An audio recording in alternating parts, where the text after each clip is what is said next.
Hello mga ka-Health Real Talk!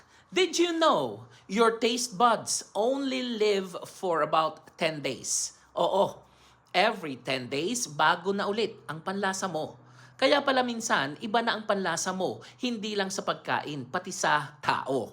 Pero totoo yan. Kung ano ang gusto mo ngayon, pwedeng hindi mo na magustuhan after a while. Normal lang. Nagbabago tayo, nag-i-evolve. Pati yung standards natin, nag-a-upgrade. Kaya kung dati mong type, malamang expired na rin. Pero may mas malalim na lesson dito. Kung ang taste buds nga nagpapalit every 10 days, dapat okay lang din magbago ang gusto mo sa buhay. Kung dati okay lang sa'yo yung toxic, pero ngayon hindi na. Progress yan.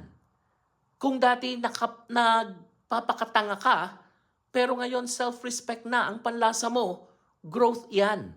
So don't feel guilty for outgrowing things or people. Minsan hindi ka nagiging mapili, nagiging mas matalino ka lang. This is your Health Real Talk, reminding you that changing your taste is a sign you're finally choosing what's good for you. Ako po si Arlene para sa Health Real Talk. Have a nice day, everyone.